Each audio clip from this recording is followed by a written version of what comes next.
All right, we are going to get started. We're adding some chairs and tables, which is obviously a good thing. We got a lot of people here, which is great. So we're getting started here. We'll have a prayer, and then we'll dismiss.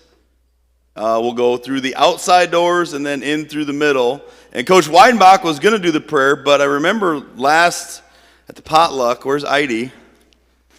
Remember? You said, hey, next time, and you thought I'd forget, and I don't. So now, Heidi is going to do the prayer, and then we'll get some instructions on how to eat. Not how to eat, when to eat. You got it.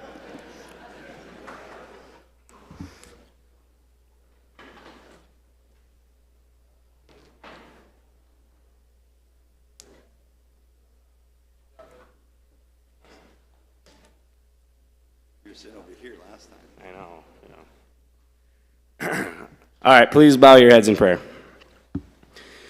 Dear Heavenly Father, thank you for this time to sit together as a Tiger family. Bless the food we are about to eat and those that prepared it. Thank you for this amazing season that we've had, and never let us forget that we do these things for you. In your Son's name, amen. All right, good job, Layton. Again, just we'll do get into the eating portion of things first, but just want to welcome everybody, parents, families, players, host parents. This might be a record. I think this is pretty full wall to wall. We've had to set up tables before, but not all the way out. So it's a huge deal that everybody's here. We appreciate that. We got a lot of things to cover, and we'll do that. When you go eat, you'll go through the outside doors and then in through the middle. Okay, now the best part about this is I always get to pick who goes. And Ms. Grosjean sent an email requesting. Mrs. DeYoung sent an email requesting. And since they're over there, we might just go left to right. Now, that's a joke. But I told the seniors, I'm like, hey, we're going to probably go outside in, so sit on the outside. And Jaron says, are you just messing with us? And I'm like, well, maybe I am. So maybe you should sit in the middle. Right? So they've been in agony for about the last half hour as to where to go. But we will start on the outside and go towards the middle. So you tables on the outside, go ahead through the doors and then come through the middle. You guys, sorry, that's the way it's going to be. Go ahead and get started.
There's more food out there, so you guys, if you want more, go grab more food out there. We got a couple minutes yet.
All right, we're going to get started here.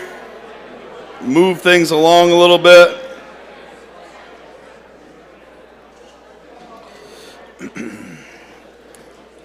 So we got a few things that we're going to cover here, and then we'll get into the awards portion of things.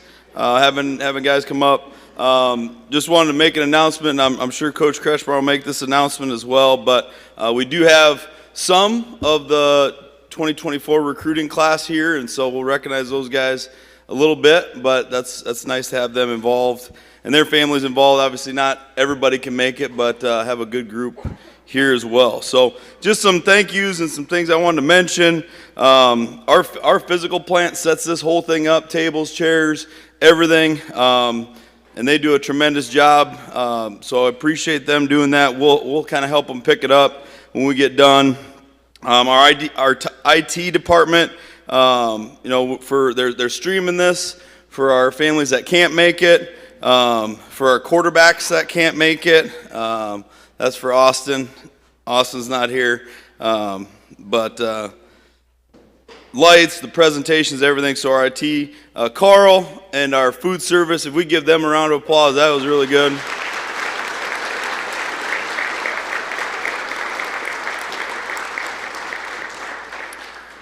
Just a couple other quick thank yous. I know, John Hart is not our athletic director, but he did a ton for us. If you haven't met our new president, Dan Kittle, he's phenomenal. Obviously, Marlene. If you don't know Marlene, shame on you. Marlene's the real one in charge and does a ton of stuff for us. Bo and John in our sports information department. Coach Summers, Coach Campbell for strength and conditioning and all the work that those guys were doing.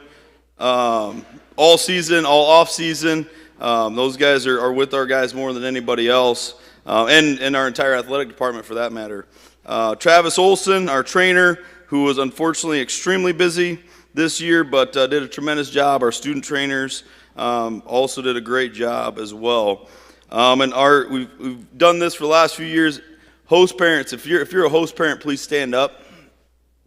No, not everybody could be here, but we got a few of them.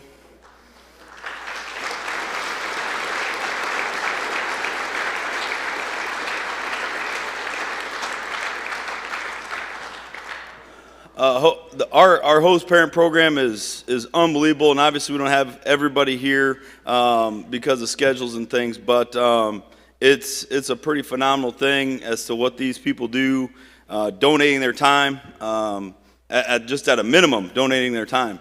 We appreciate. We talk about it all the time. We talk about it in recruiting. We talk about it with families, and it's a big deal. It's not something that's just lip service. It's a huge deal, and we appreciate that. There's a group that I want to mention right now that without this group, we probably don't function the way that we did this last season, and that's our student assistants. These guys did everything. Everything before practice, before games, getting things set up. They're painting the field. They're setting out equipment. They're doing film. They're doing all kinds of things. We have a few guys that have joined that group even this spring, but the guys that I'm going to announce specifically are the guys that were there this fall and did a tremendous job. I mean, working with our scout, whatever we needed them to do, and we were unbelievable. So our student coaches, if you guys could just stand up and stay standing, if you're here. I know some of you guys are here. Aaron Black, Sam Calise, Ray Vulick, Jacob Waddle, Kai Becker, Logan Halls, Braxton Gahan, and Carter Dreyer. Just a few of those guys. Those guys were...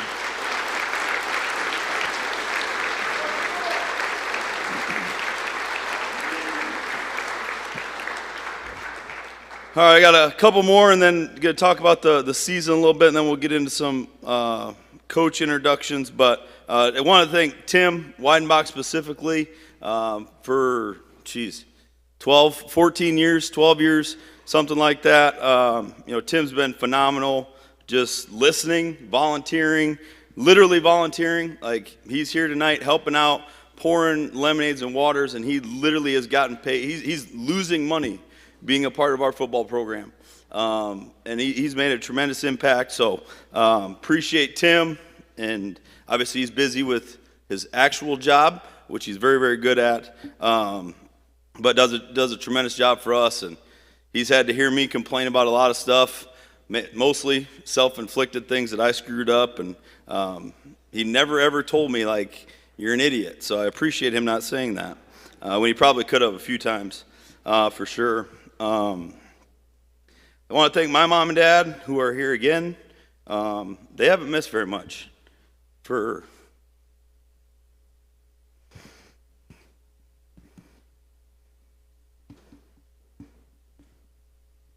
40 years.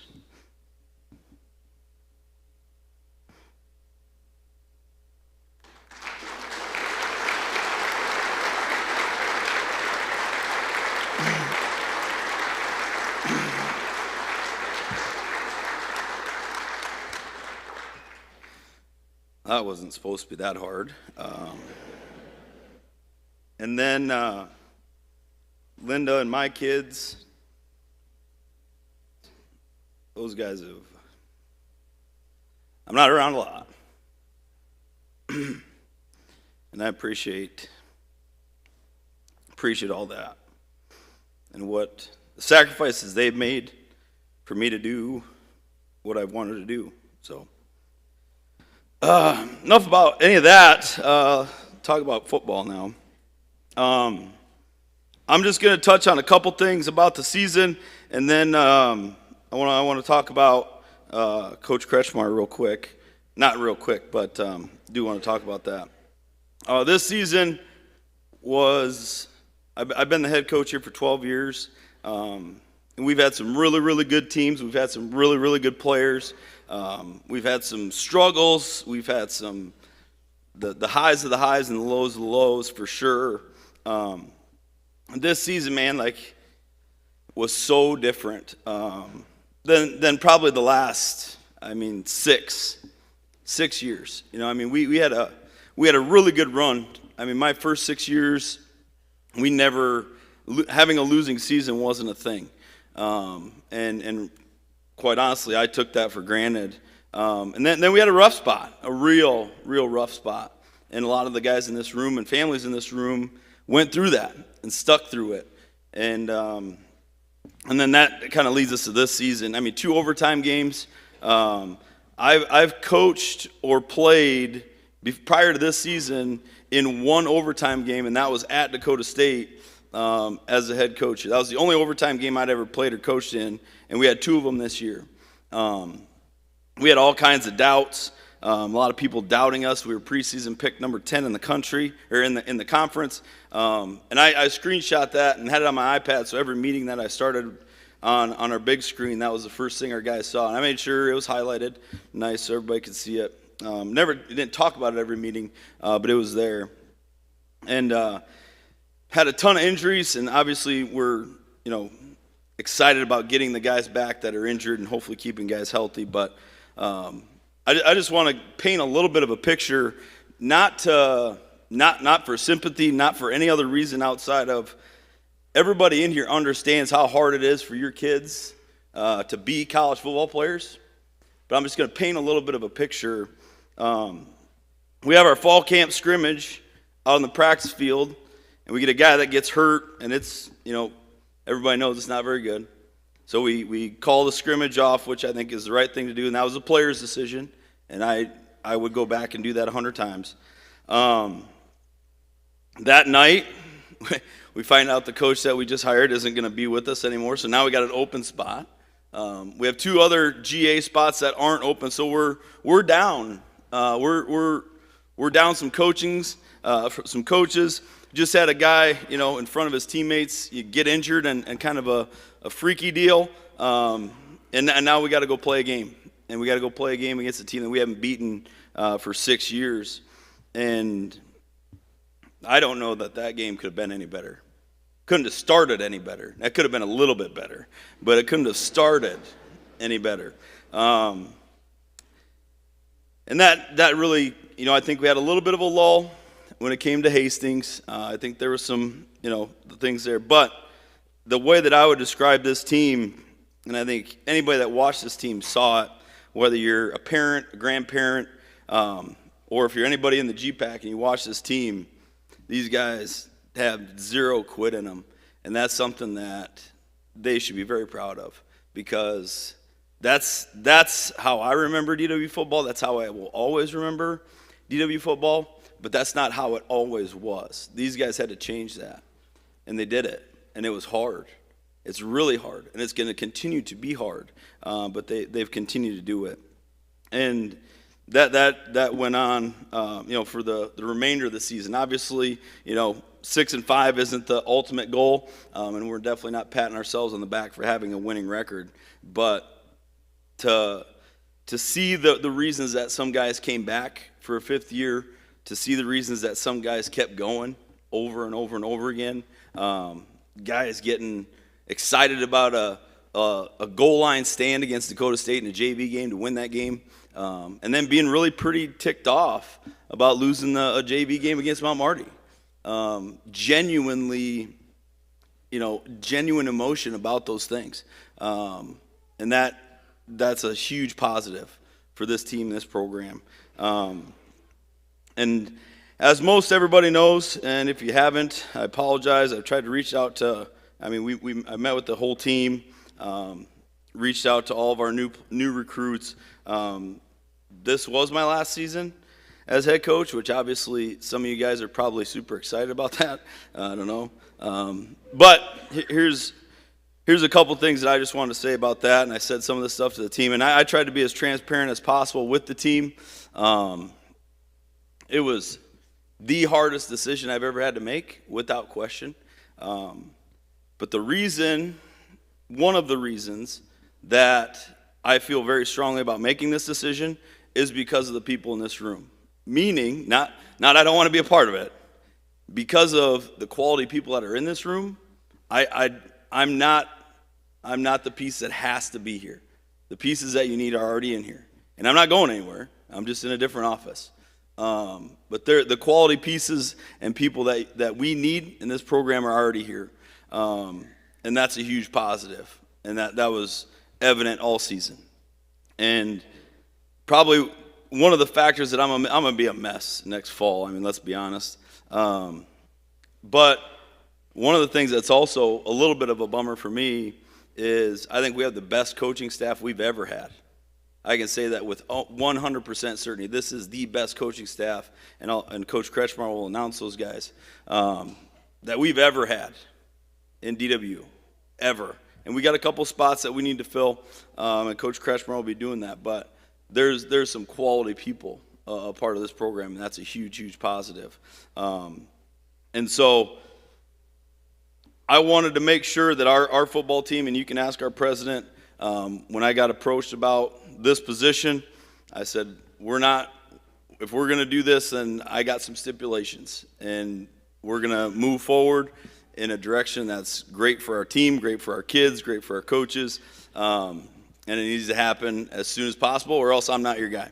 And I appreciate him respecting that, and I think he respects that because of, again, this team and these coaches. But not many people get to pick who's going to take over for him, and I had a chance to do that. And I don't think there's anybody better than Coach Kretschmar and what he's going to do for this program. He's probably a little nervous right now, and he should be, but he hasn't had to be here yet, and he's going to do a tremendous job. He's going to do a tremendous job, and he's the guy that's taking us into that next step, that next level. And the best part is I get a chance to help out in any possible way that I can, in a different way. But I can still come to practice, and I've told him I can if he wants me to. But this is his team, and he needs to do things how he wants to do them. And I hope I can support that and help that and enhance it in the role that I'm in now. And so I'm excited for that. And so without any further ado, the 2024 head football coach of DWU, Coach Alex Kretschmar.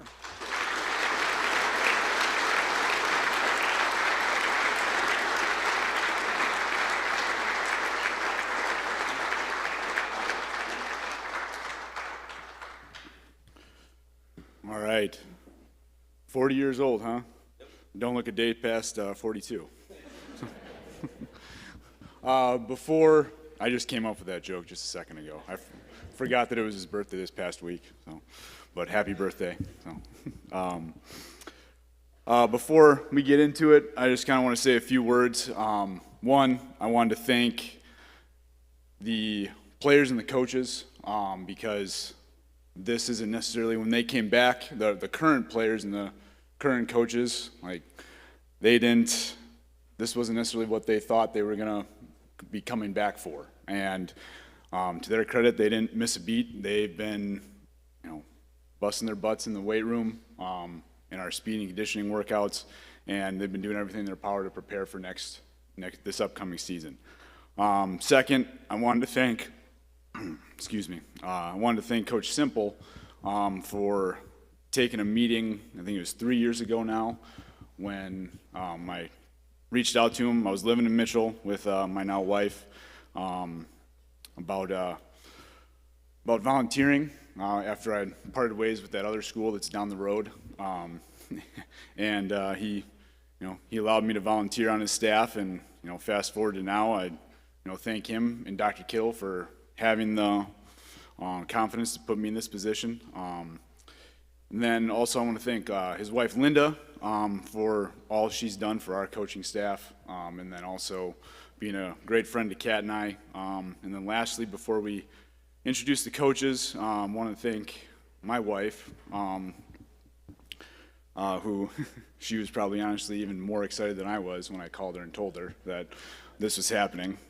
Everybody in her office knew something was going on, but they didn't know quite what. I had to kind of hold the phone out here, but so she was pretty excited. And 5 years ago, she probably didn't know what she was fully getting into, but luckily, about a month and a half ago, she said I do. So now it's legal. Like she can't get out of it. But there's no turning back. So I want to thank her because she's been one of my biggest supporters. To introduce our coaching staff as we go into the 2024 season. Obviously, Coach talked about our strength staff and Coach Summers. You guys can stand up as I announce you. Coach Summers and his wife Melissa. Then Malik Campbell and his wife Annie and their son Woodson, who's he's a diehard as well. He's always there in the mornings. Then our coaching staff, Coach Bernardi, he's our offensive line coach, academic coordinator, community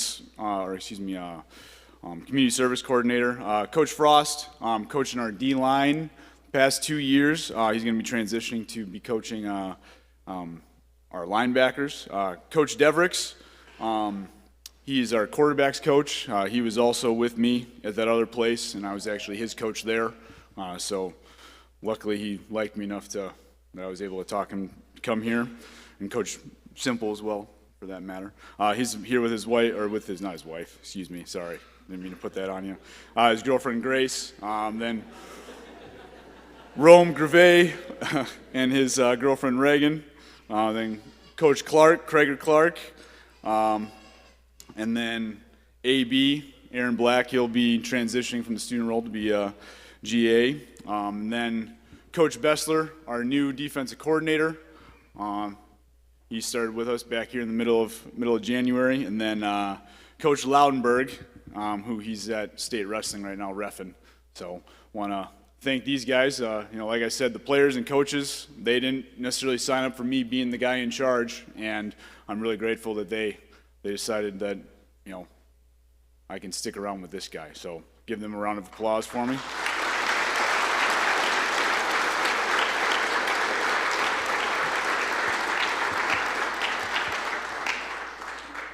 Next, I want to introduce our captains from this past season. Ethan Angen, you guys can stand when Adam DeYoung, Austin Lee, Jamin Aaron, and Keel Nelson. Obviously, Coach already talked about Austin not being here, and then Keel, he's moving into his place in Rapid and starting his new job on Monday. Jamin, are you guys working in the same spot? Oh, okay, all right. Well. All right, well, they're our captains from this past season. We got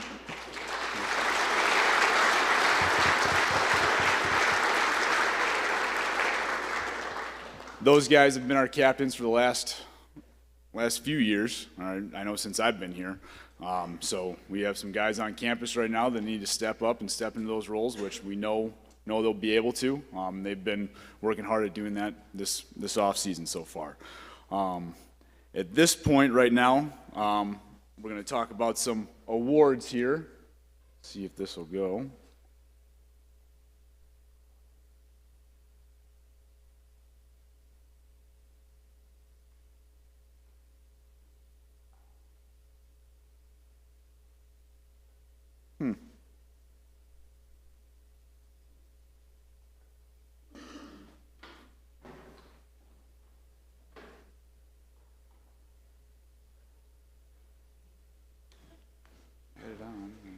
It says click that.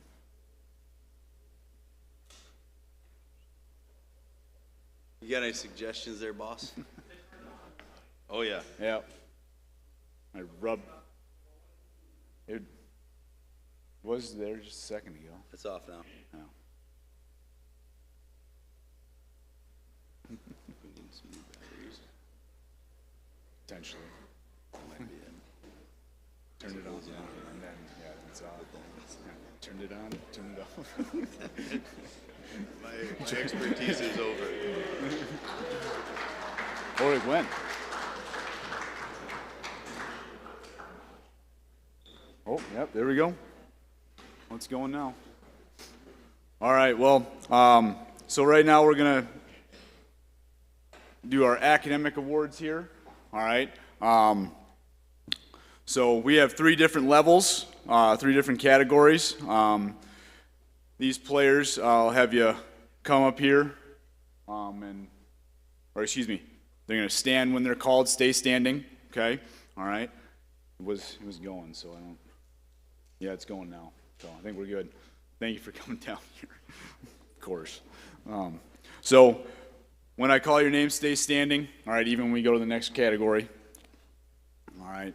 So we have Dylan Barnes, let me back up here. So this first category is our honorable mention scholar athletes. All right, this is for the semester. They had a 3.0 to a 3.3 GPA for this fall. All right, so we have Dylan Barnes, Mason Barnhard, Justin Becker, Kai Becker,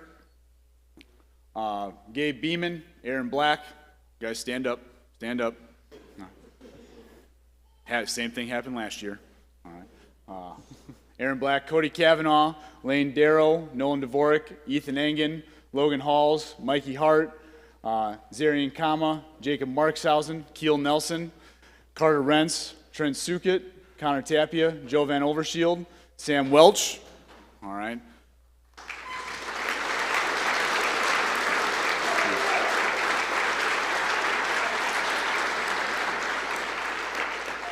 So stay standing here. All right, our next category. All right, we have 3.3 to 3.59. All right, semester GPA.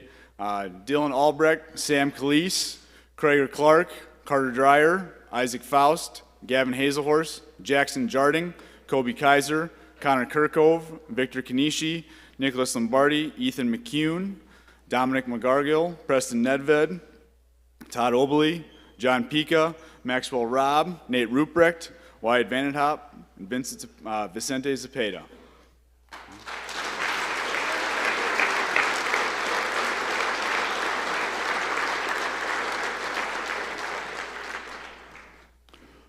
Last category here is 3.6 semester GPA and above. All right, so we have Jamin Arend, Brody Bollinger, Justin Baer, Aiden Brower, Adam DeYoung, Brock Dyer, Leighton Knighty, Braxton Gahan, Romion Greve, Parker Grosjean, Grayson Hansen, Ben Harms, Cole Holden, Landon Iverson, Jed Jensen, Andrew Kortemeyer, Austin Lee, Caleb Majewski, Jaron Montgomery, Ethan Rodich, Landon Rusink, Logan Sirk, Carter Skogsberg, Gavin Spurl, Kalen Stevenson, Rave Olick, Hadley Wallace, and Calvin Wright.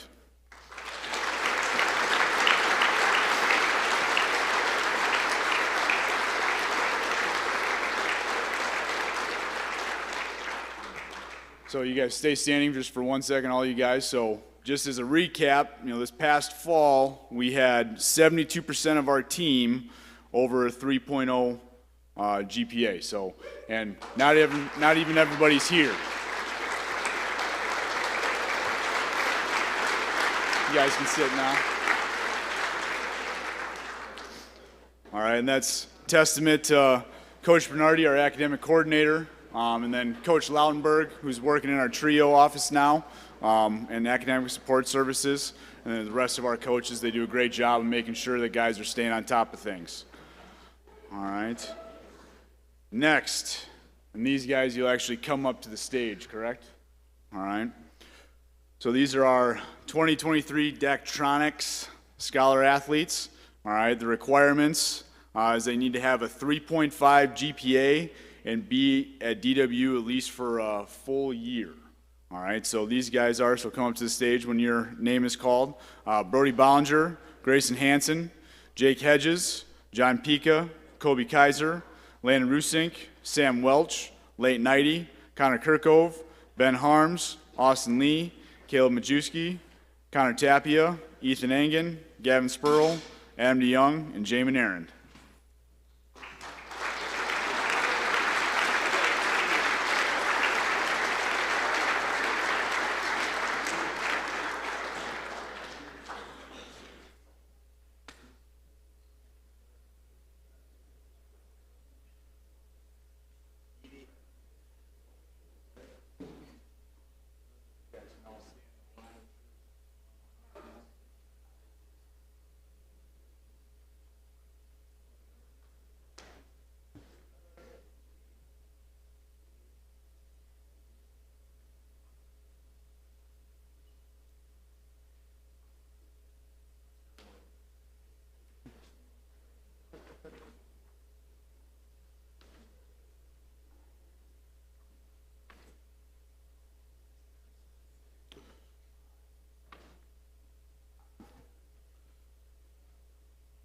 Daktronics Scholar Athletes here.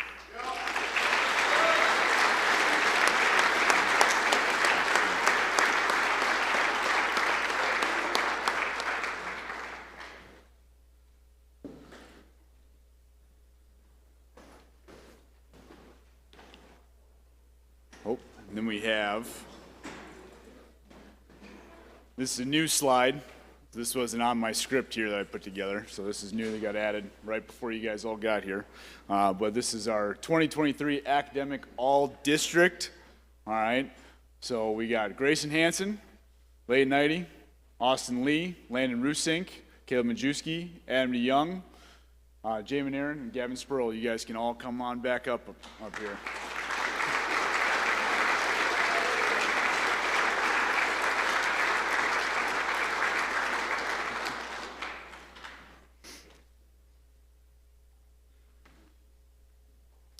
Should have had you guys stay up here, but I forgot we had this one.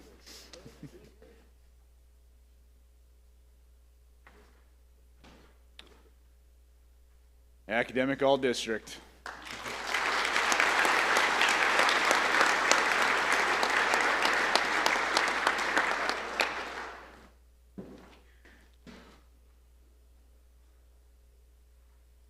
So I already talked about it once here, at least the first part there, but we had 68 of our members of our team this past year that were above a 3.0 for the semester GPA.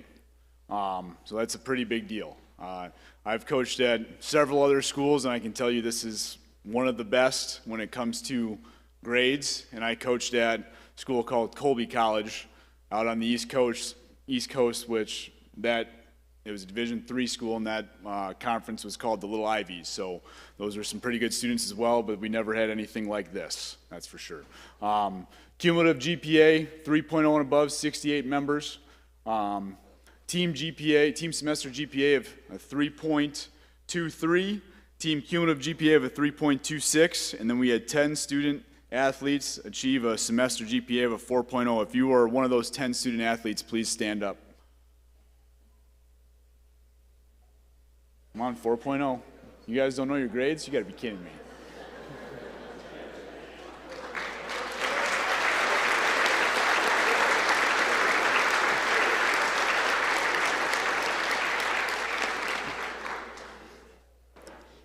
that was an ad lib, so maybe next time we'll make sure I'll write down the names for you guys for next year. All right. Now at this time, we want to talk about our GPAC All-Conference Award winners here. They were honored the other night at the Dort basketball games, in the men's game versus Dort, but we wanted to bring them up in front of you guys as well. First, honorable mention. All right, we had Grayson Hansen. Grayson, you can come on up. Where's he at, man? All right. Then second team, we had Keel Nelson. All right, Keel's obviously, hopefully he's watching. All right. Then John Pica.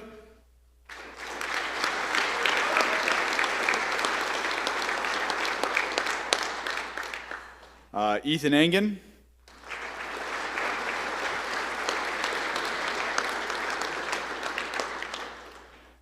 Adam DeYoung.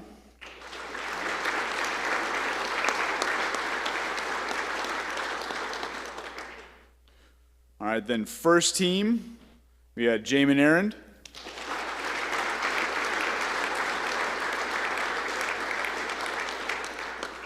And Parker Grosjean.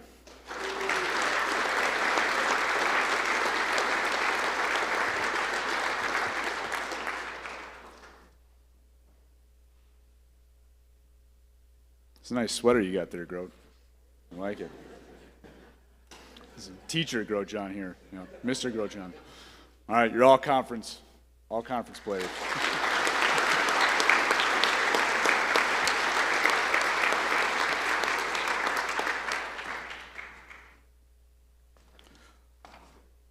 All right, next here we'll have our team awards.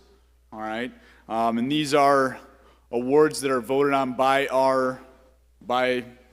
the players. All right, and it's one of those things where it's a big honor for these guys because it's voted on by their peers, and it's really a testament to how much their teammates respect them and how they go about things and what they do day to day and how they affect this program. So first, all right, Scout Team Players of the Year. All right, in Scout Team, it's one of those things that it's not the glamorous job.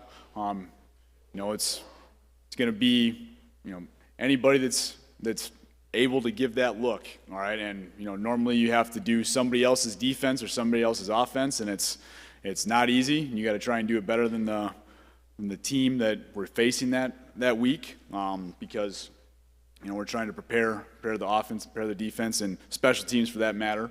All right, to help us on Saturday. So they have a huge impact, and they're definitely kind of the unsung heroes and big reason why we were 6-5 this past year. So when I say your name, come up here. All right, first offensive scout team, Jackson Jardin. Jackson, I think, is on a road trip for baseball. Then we also have Landon Iverson, offensive scout team.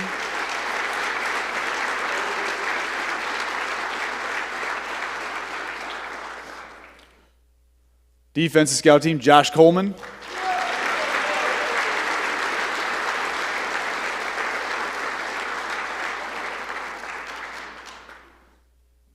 And then Connor Tapia.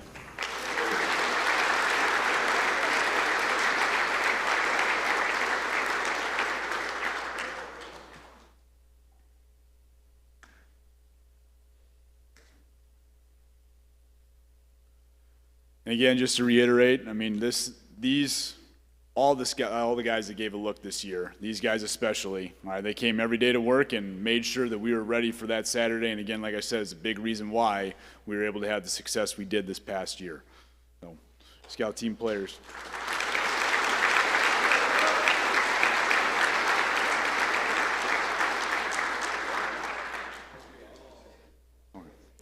All right.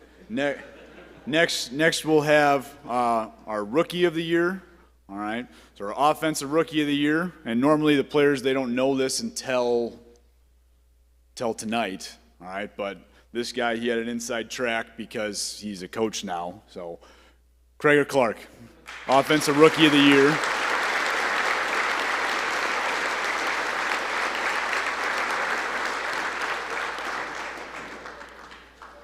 And then our Defensive Rookie of the Year is Weston Wahlberg.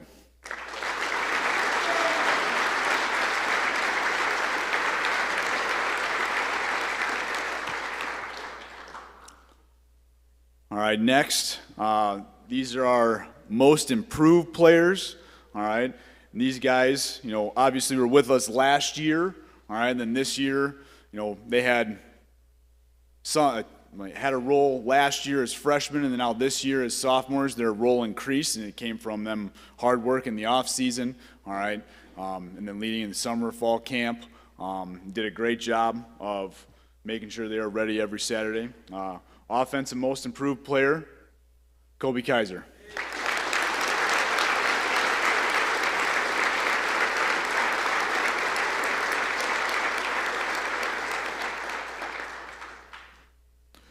Then defensive most improved, Joe Van Overshield.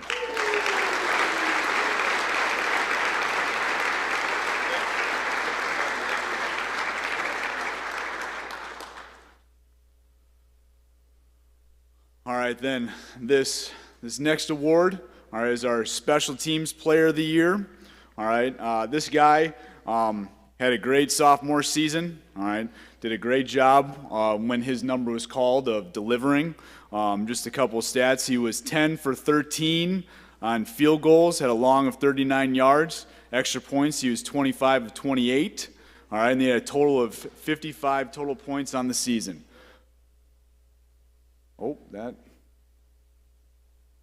I'm sorry.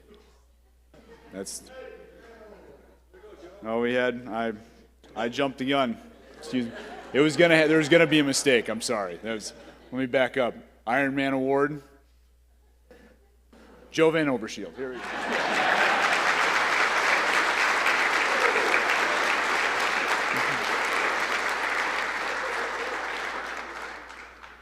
Now a Special Teams Player of the Year. Hopefully that's the only one.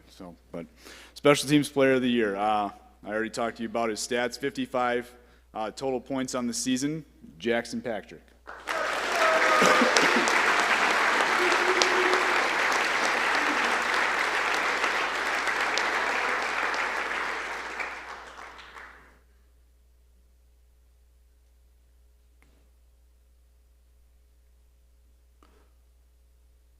All right, next we have our offensive most valuable player. This guy, he started 8th on the list this year for all-time leading rusher at DWU, and he ended the season being the all-time leading rusher with 1,212 rushing yards, 12 rushing touchdowns.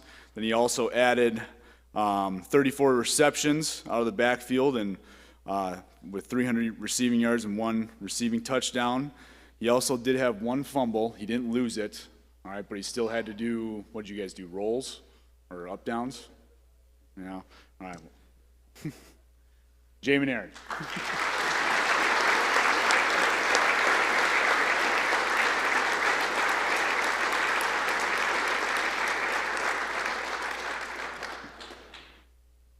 And you get one last jab in, so. Next, we have our defensive most valuable player. This guy had a great senior season. This year he had 2 interceptions, 7 pass breakups, and 45 total tackles. Adam DeYoung.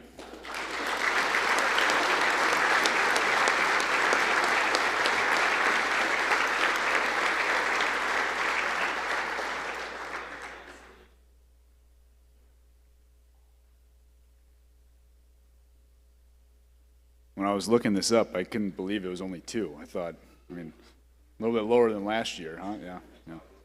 Well. All right. Next, we have our team's most valuable player.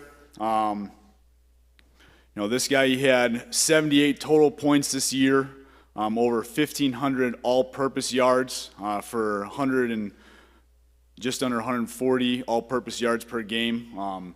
Made my life a lot easier, and our offensive staff's life a lot easier. being able to do a lot of different things with him. I mean, I don't even think he had over 100 yards rushing until maybe the third or fourth game, if I remember correctly, but he had a lot of those receiving yards to start out. But most valuable player, team most valuable, Jamie Aaron.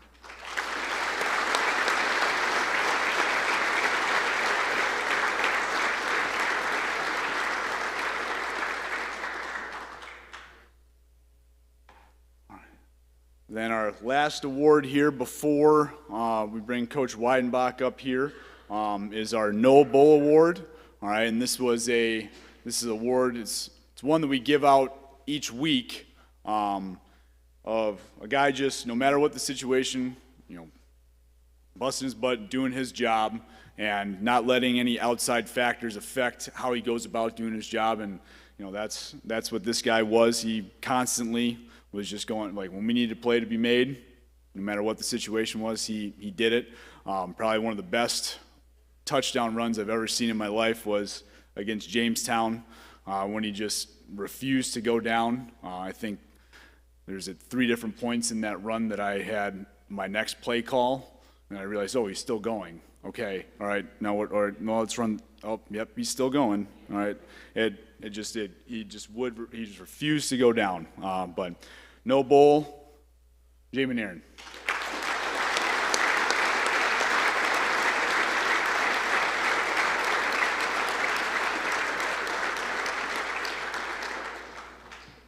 So right now we're gonna just one last round of applause for our award winners here.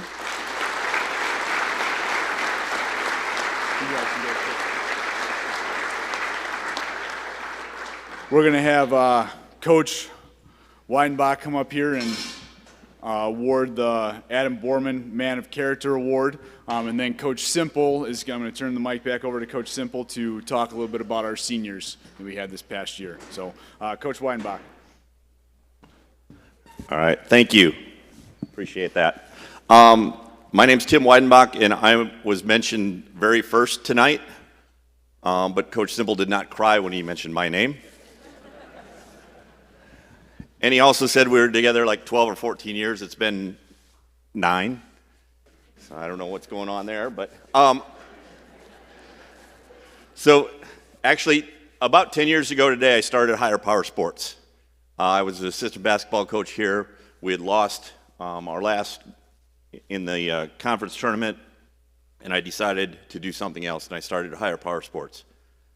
And I had a couple conversations with Coach Simple that spring, and when fall camp came around, he opened his doors, his program, his kids, and his coaches up to me.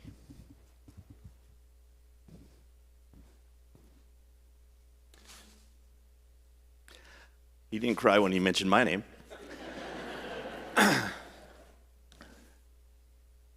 In the 10 years since, I've been able to be in the locker room before games, sharing a message, sharing a prayer on the field, sharing prayers. At practices, whenever I'm at a practice, I can talk to the guys. He'll let me talk to the guys.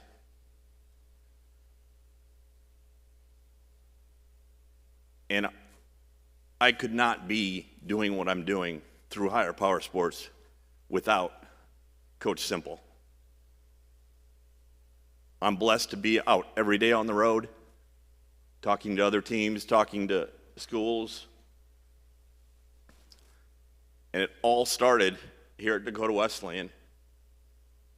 And it got a jump start because of Coach Simple. So when he recruited you, he was truthful.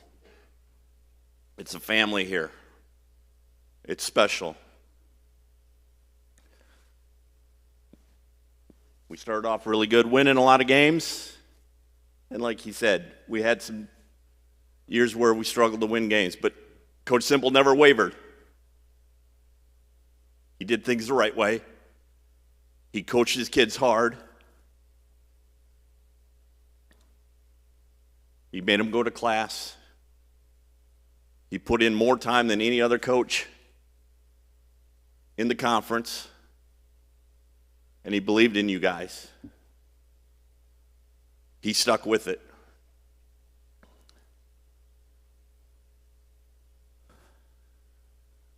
I don't have anything to give you, Coach, except a huge thank you for everything you've done for me and for Higher Power Sports. Even though you got a different office, I'll know when I need to come in. When I send him a text, I'll send him a text and I'll say, how's the week going? And most times it's a text back.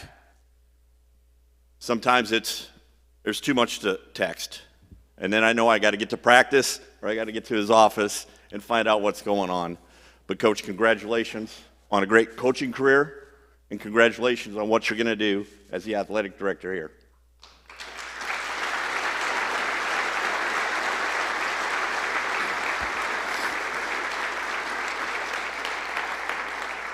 Okay, now the Adam Borman Man of Character Award. Many of you know this. I say this every year, but my son-in-law played for Coach Simple. I don't know. He was a sophomore when I started, so however long ago that was. And Coach Simple, Adam was dating my daughter, and Coach Simple said, if your daughter has to date a football player, you're lucky she's dating Adam Borman. I didn't know if that was a real positive thing or not, you know. But Adam played here and was a great player, and I'm fortunate to call him my son-in-law now. Adam did things the right way. He still does. He competed, didn't miss reps in practice, was a great teammate, was almost a coach on the field. And again, he did things the right way.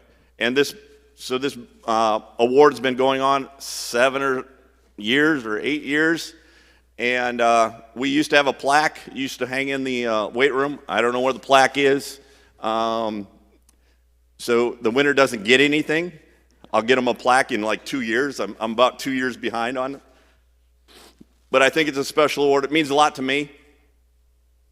And it means a lot to me that I get to stand up here and introduce.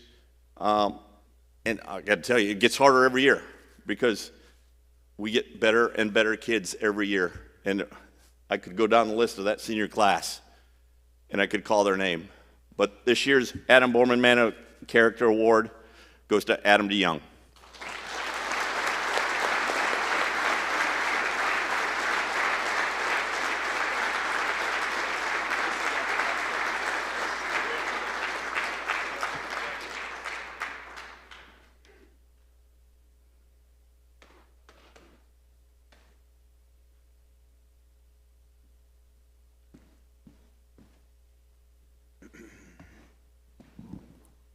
All right, I'm back. We still have the plaque. It's in the football offices in 5th floor Smith, and a tremendous award. And Tim's probably underselling Adam Borman a little bit because and he's right. There's a lot of guys in our program that get described that way, but the first few years it was, hey, we got a couple pretty good guys. Not that we had anybody terrible, but Adam went above and beyond. And everything, and we got a lot of guys in that boat right now. So our seniors, we had, again, a tremendous class. We make a big deal out of our seniors because it is a big deal. And I've made the joke before. I mean, if they can put up with me for 4 or 5 years, they deserve more than probably a picture. And so that is one thing that we want to mention. We do have 3 seniors that were announced on Senior Day that we're not going to recognize right now because those 3 guys are coming back. AJ Quartermeyer, Carter Rentz, Preston Nedved. So they're not going to get recognized right now, but we're excited about those guys coming back. And they got announced on Senior Day earlier this year. So those 3 guys won't be mentioned, but we're going to kind of buzz through here. We got, like I said, a few guys that aren't here. But Carter Dreyer, okay, mentioned him as one of our student coaches. Carter filmed almost every single practice or game that we had, and there's a lot of games and practices where it's maybe not real warm out, and he climbed his butt all the way to the top of that scaffold every single day. And so I really appreciate Carter and what he did. Aaron Black came in as a player, switched roles to a student assistant this last season, and did an unbelievable job. And again, I think it says a lot about a guy when he's not even done with his undergraduate and he has a job as a graduate assistant coach as soon as he graduates in May. That tells you the job that he did, not only just this last fall, but just throughout his career here as well. Keel Nelson, Keel obviously not here. Keel's one of those guys that did everything. I mean, there was games, and I think people understand. They always saw Keel out there, but there's not a lot of guys that are your holder, your punter, your kick returner, your starting receiver, probably can take a snap at quarterback. I don't know about anybody in the country, I'm talking all levels, that did a lot of the things that he did. And again, I'm going to start off with Keel and the fact that, he moved positions. He was a starting quarterback for 3 years. And, hey, we want you to go do something totally different. And we want you to be really good at it and really work hard at it and do all the things that we want you to do as coaches. And he did it. He never complained, not around me anyway. And yeah, I'll go try a new position that I've never played and do whatever you need me to do. And I'll punt, I'll not punt, I'll do whatever. And so proud of Keel and what he means to our team and our program. Unfortunately, he's obviously not here. You other guys, when I call your name, you're going to have to come up here and stand up here. And we usually give them a picture. We'll get a picture for you. That's my fault. I didn't get it done. So anyways, sorry, Jamin. I can see Jamin's upset. So we'll mail it to Rapid. You and Keel, you guys ride a tandem bike to work together? No? Yeah, I figured you guys did. We'll talk about that. Our next guy, Rome Grave, again, on the coaching staff right now. Said he wanted to be a coach. He's one of those guys, one of those 5-year guys that stuck through some really hard times, some really hard things. Super, super annoying with all of his questions in meetings all the time. It's like, God, Rome, seriously, you know the answer to this one, I think, but he did a tremendous job. Matured unbelievably throughout his career here, and I'm obviously joking about the questions because he did it for himself to make sure he knew it, but he also did it for the young guys and the other guys that he was trying to lead as well, and so did a tremendous job with that. And excited to see what he can do on our coaching staff and what he does in a new role as a coach. And I think there's some things that he's probably already learned that we've already talked about as a coach that you maybe don't think about as a player, and that's been fun to kind of be a part of that with him. Our next guy, he's won a couple awards tonight. He's arguably one of the best players ever play here. You're talking about the all-time leading rusher in DWU history, and can you imagine what he would do with that record if he came back next year with his last year of eligibility? Just saying, that is a thing. But I'm pretty hard on guys, and there's maybe one guy I'm harder on than Jamin, and that's Preston. But that's only when Preston gets 15-yard penalties in games.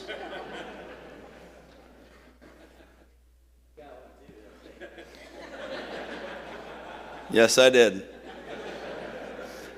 But I was extremely hard on Jamin, especially when I was on the offensive side of the ball. He never batted an eye. And there were some times, and I know he was upset with me, and it always came back to one thing, and whatever we got to do to win games, and whatever he can do to help. And so I appreciate Jamin and what he's done for our team. And redshirt his very first year, broke his foot, couldn't play. And then to go through all the stuff that we go through for 4 more years is pretty impressive. Really, really impressive. Our next guy, Jesus Herrera.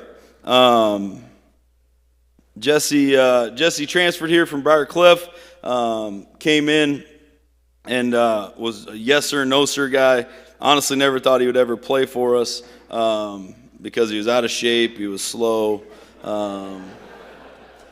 I'm not trying to be funny. That's true. Right, Jesse? It is true. Unfortunately. But a guy that worked his tail off, started at safety 2 seasons ago. And I came to him. I came back to the defensive side of the ball. And again, I think I tell you this because it says a lot about Jesse.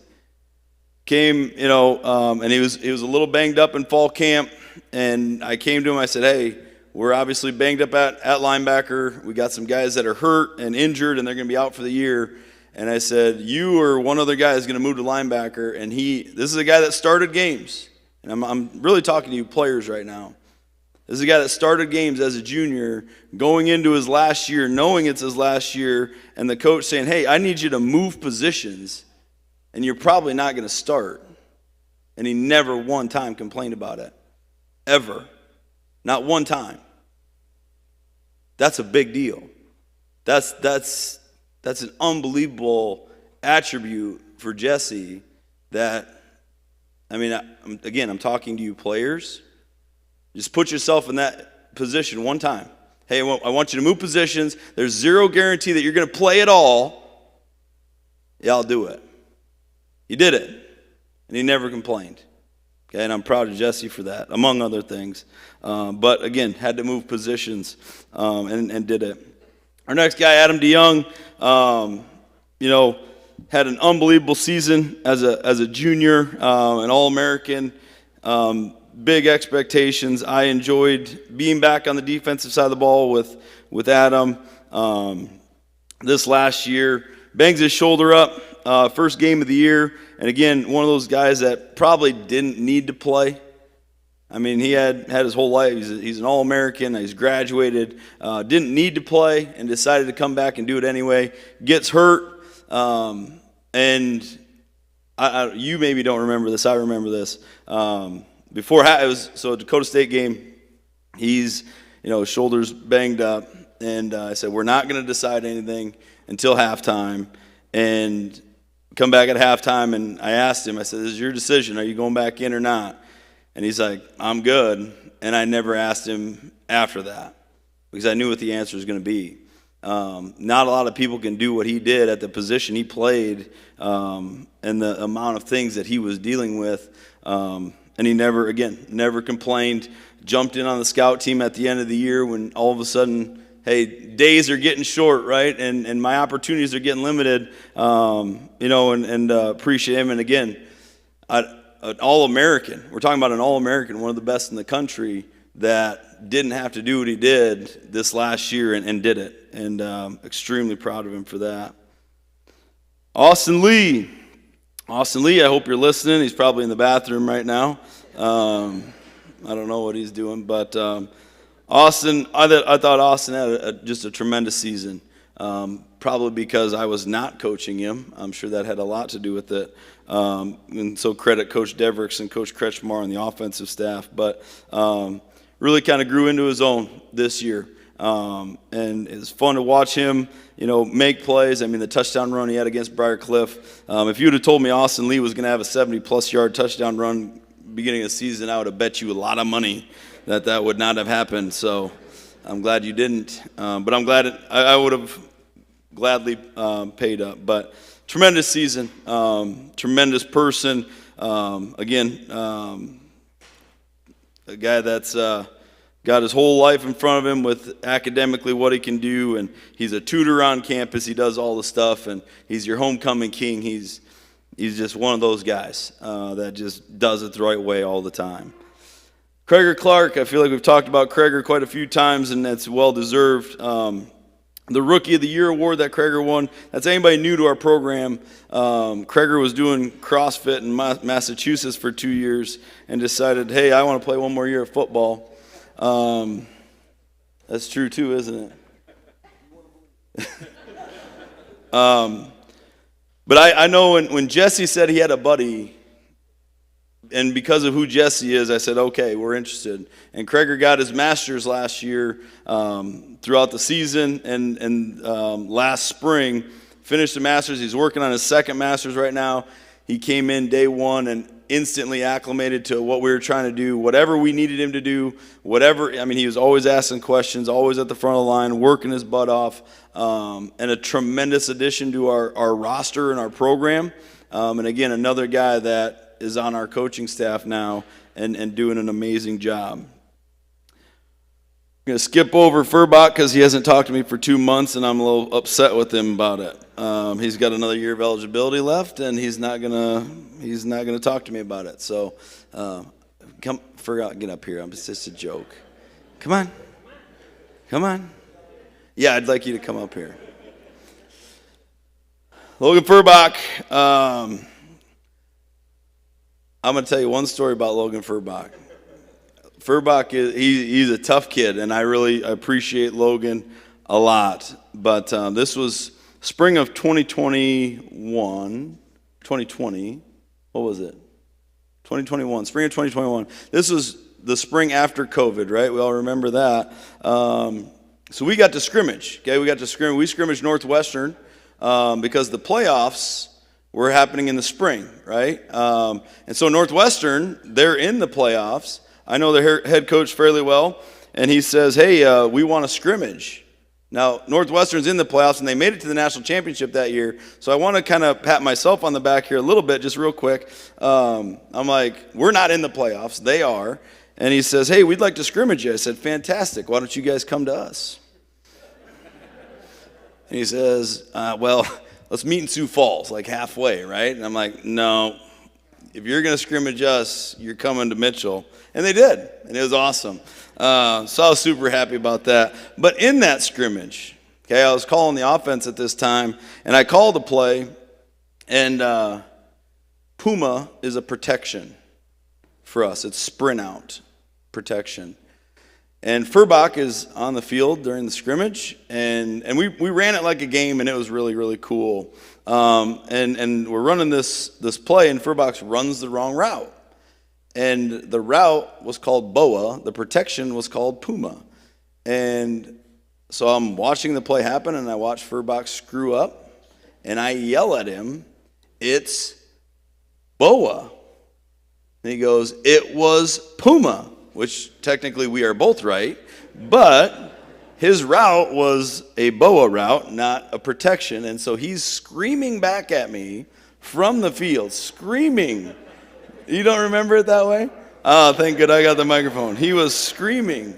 Anyways, we've got it all sorted out. But the thing I appreciated about that, not him necessarily yelling at me, but I did appreciate the fact that he was confident in what he was doing, and he was working, and he was doing everything that he needed to do, and that's what he is, and that's who he was. Made some huge catches for us throughout his career, and especially this year. In critical situations, third downs, the touchdown catch he had this year, incredible. And so I give Logan a hard time. I've given him a hard time for a long time. He was Preston's roommate the first year. Remember that? That was good. Yeah. Anyways, okay, so next. Hunter Cordell. Hunter Cordell took the long road to get to this spot. I got a couple stories about Hunter. We're not gonna elaborate probably, but the one thing I will say about Hunter came in as a true freshman, started at corner, started every single game as a true freshman, decided he was going to be a knucklehead, transfer, going to leave, he was going to go spread his wings. Well, those wings didn't spread very far for very long. He said, hey, I want to come back. But the thing I'll say, we spread our wings in some areas and decided not to. Anyways, he had to redshirt his next year. Now, I'm somewhat joking, but now the part about this, again, started 10 games as a true freshman, and we said, hey, if you're going to come back, you're going to have to redshirt. You're going to have to practice every single day without playing. Every single day you're going to be on our scout team. Every single day. There's not one time that you will have a chance to dress. You will not play.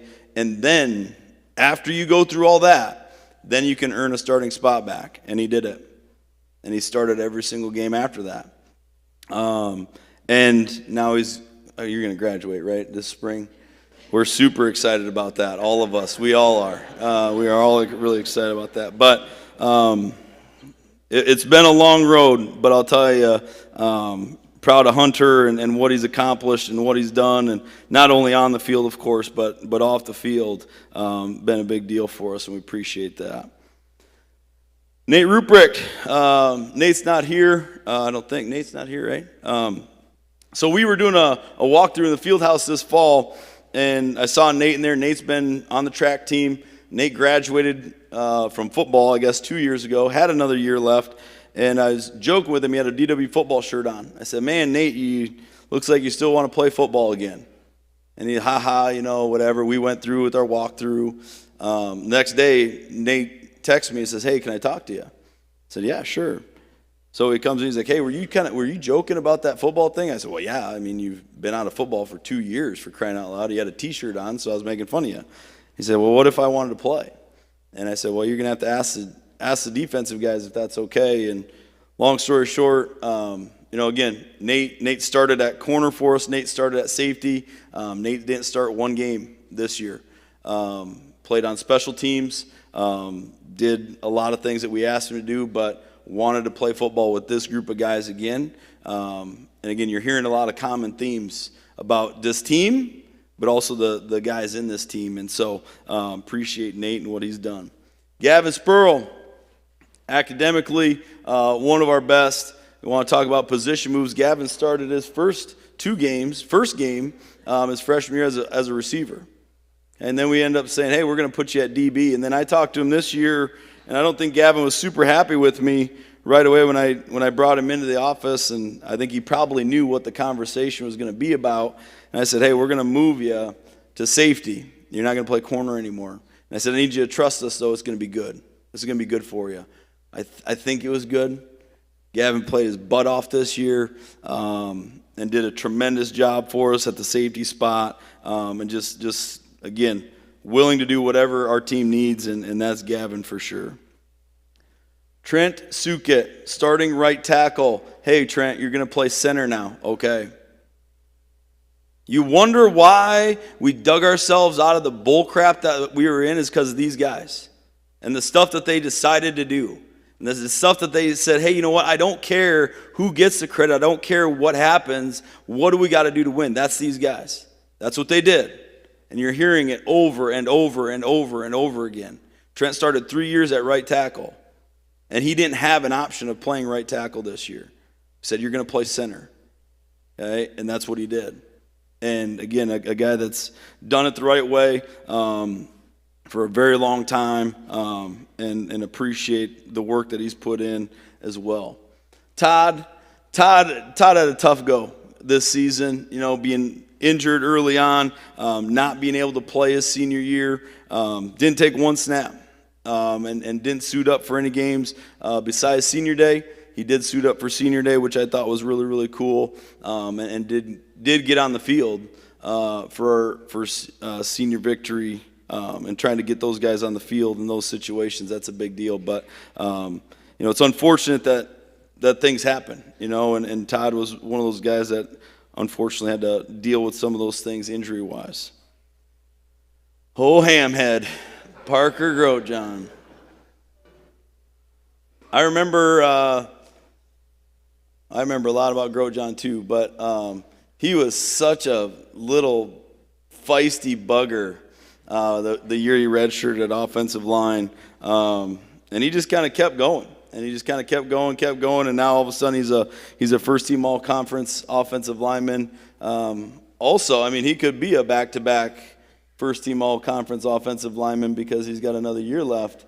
You'd have to hang up that middle school whistle that he's working on right now. But appreciate Parker and just being an offensive lineman for 4 years, 5 years is a lot of work. Being an offensive lineman is not the glorious job, and he did it. He did it at a high level. He did it at the highest level in our conference.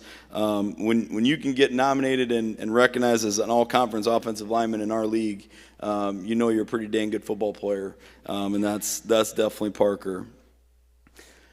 Connor Tapia. Connor and I have a history with the ice cream machine in the cafeteria. Don't we, Connor? I didn't break it either, but Austin broke it, and he's not here to defend himself, so we're going to blame it on Austin. But Connor Tapia, you want to talk about guys just doing it for everybody else. This guy came to work every single day, and we can maybe count on both hands the amount of snaps he's actually taken in games, but 2 of them are arguably the 2 biggest snaps of the season down at Concordia inside the 3-yard line. And that was kind of, to me, I think those are probably 2 of the best snaps, and I'm going to remember those snaps for a long time because critical stop, we need to get a stop, end of the game, all those things, and Connor was just that steady guy for us all the time for 4 years, came to work, came to practice, was a tremendous leader for us, and I don't know that if we remember, but recognized as a scout team player of the year as a senior. Not an easy job. Probably the hardest job as a senior to say, hey, you're going to go on the scout team. Yeah, that's a really tough pill to swallow. And again, never complained to me. He was a tremendous leader for us, and his impact is unbelievable. And appreciate CTAP and what he's done for us.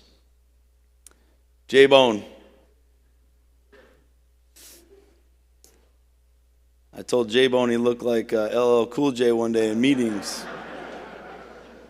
You remember that? I printed that.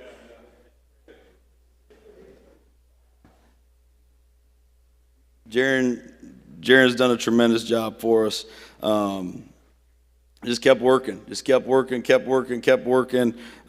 then all of a sudden turns himself into a pretty darn good football player, a starter, a guy that we can move around, do whatever we need to do with, and just, again, never complained, battled through injuries, never complained, and a guy that we were counting on throughout the season.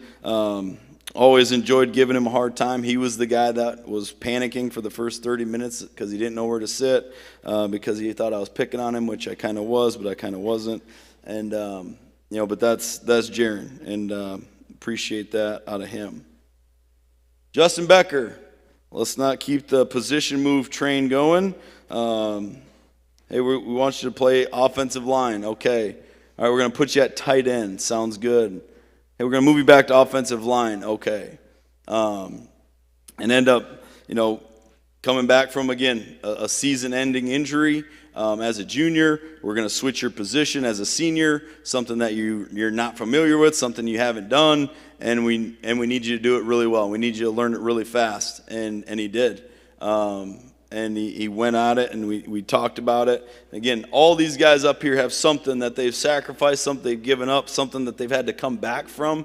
And Justin's no exception to that, with moving positions, flip-flopping back and forth, tearing an ACL, coming back, and being a huge factor for us. Literally, he's a giant, but figuratively as well, on off the field, huge factor for us. Ethan Engen. I don't know how many kicks he's blocked in his career, but it's got to be about 12 or 13.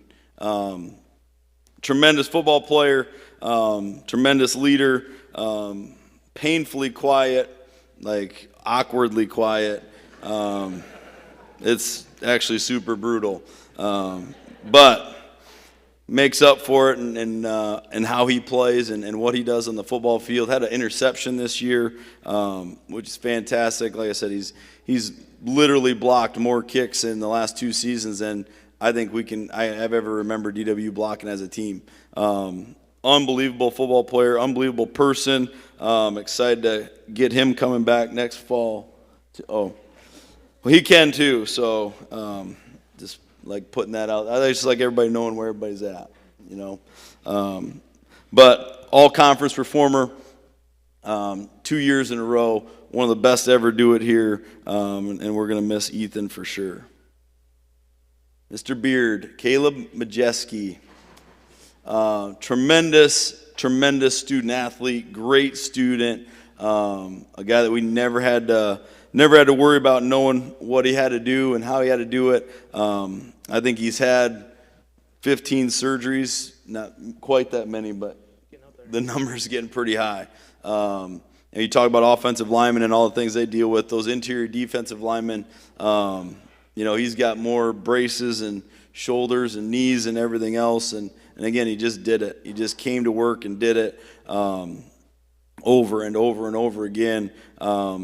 And would love to have him back for another year, but probably I don't even know if you can get cleared at this point, because of all the stuff he's had to go through. But appreciate what he's done and what he means to our team and our program for the last 4 years. And just, again, had a lot of chances to say, I'm good, I'm done, I don't need to do it, and didn't. Finish it out the right way. Always worked his tail off and had a tremendous season for us again this year. So, like I said, there's a lot of guys in this group. There's the guys that are coming back next year, and Rents and AJ and Preston that fit into this group as well. But all these guys, there's a reason we're going the direction we're going, and it's the guys that are sitting here and the guys that are up here that made that possible. And I appreciate them. I've already made a big deal about them, so I don't need to go any longer than I already have. I'm saying that jokingly because, these guys, this is the group that people are going to talk about for a long time, and getting things turned back around and getting us going in the right direction.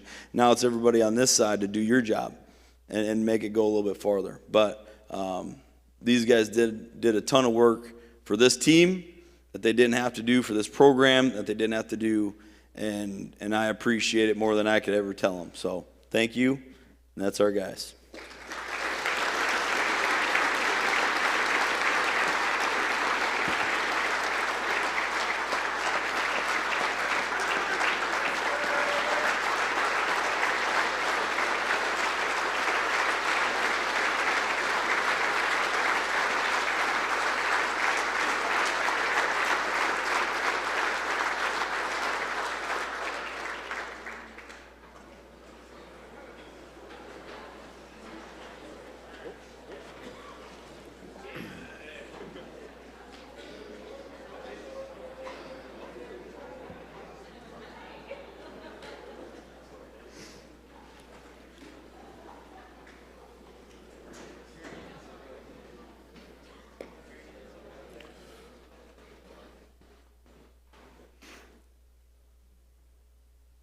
All right, so now we'll kind of finish up here pretty quick. We got a couple points of order here before we get out of here. But when we're all done, before I forget what I'm thinking about right now, I think everybody knows kind of what we have to do for the most part, unless this is your first one where we got to help put all the tables and chairs away. But so when we're done here, that's what we'll be doing.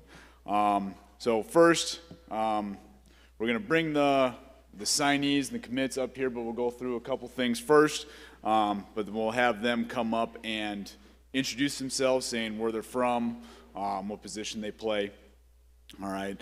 But again, a couple of important dates here. We have spring practice coming up. We pushed it all the way back till April because the weather we had last year, and then Easter's real early this year. So spring game will be Saturday, April 27th. Everybody's welcome for that. Last couple of years that I've been here, it's always been a fun day. Had a lot of people come. Then we have early freshman move-in. Right now it looks like July 8th is going to be when that is, when you guys are, again, it's not required, but for the class and whatnot. We're working on the DWU football shoot and putt. Then we're working on figuring out when exactly the fall camp move-in is going to be. But again, it's going to be probably early August. Our game against Dakota State, like it says down there at the bottom, is a little bit later than it was last year. So move-in will be a little bit later. The fall camp family potluck will be during fall camp again. And then, for all you incoming freshmen and everybody returning, first day of fall class is August 26th. All right. Here's our schedule for this year. We are going to be doing also, it says in the bottom, the 2 JV games. Got word that it looks like we're planning on doing the JV game. These two are at home this year. The JV game against Dakota State is going to be on the Saturday after the first game on August 29th, because that is a Thursday. All right, it's back to a Thursday. It'll be at night. but we'll play the JV game that Saturday. All right, and then it looked like, I think, was the Monday or Sunday? I can't remember what you said. Sunday. And then the Sunday after our game against Mount Marty here at home. But then again, the rest of our games throughout the year. Couple overnights again. We travel down to Nebraska and Iowa. But all right. Now, I want to have all the signees, commits come up. All right, you guys can line up here. All right, introduce yourselves again. Name, first and last name, where you're from, what position. Okay, and then for the signee and commits families, I think some of you already used it, but we had kind of a picture area for like a makeshift signing area. If you guys, it's out in the commons, like different room off of where we got our food. So.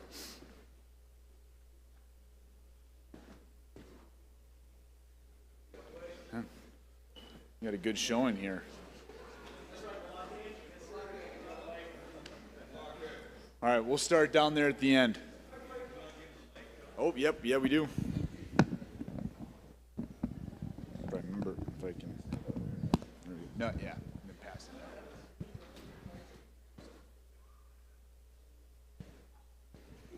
it. Gavin Casera, offensive lineman, Sioux Falls, Washington High School.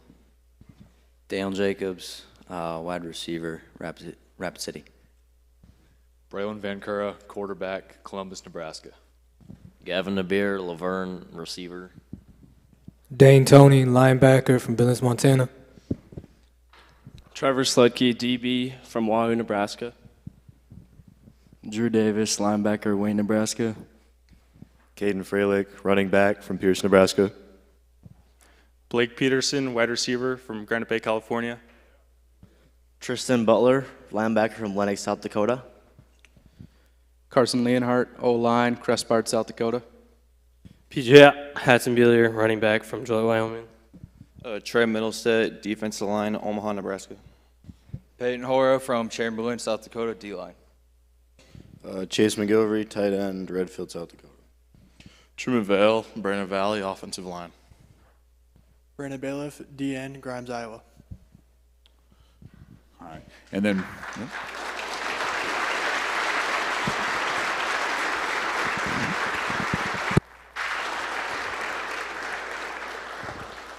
Blake there in the middle, he's been here since January, so he joined us for the spring semester. But you guys can go take a seat now. Thank you.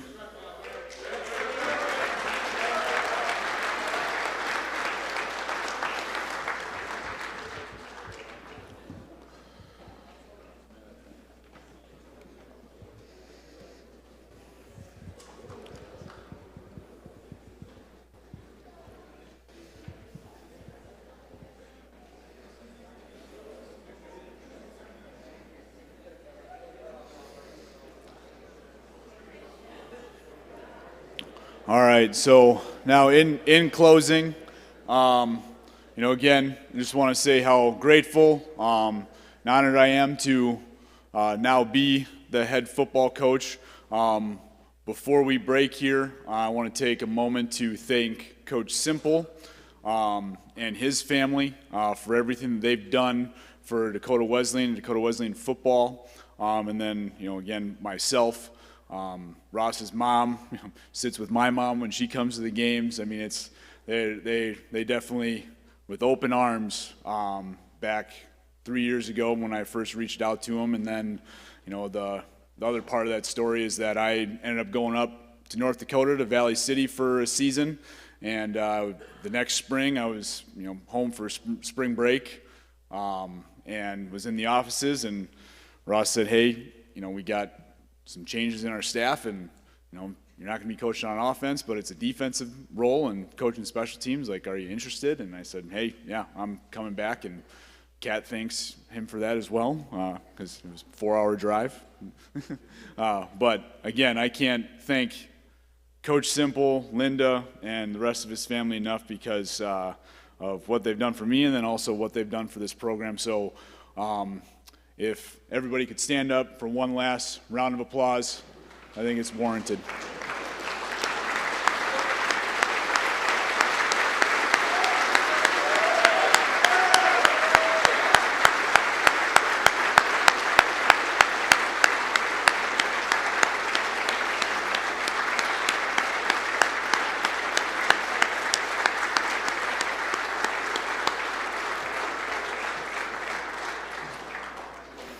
Now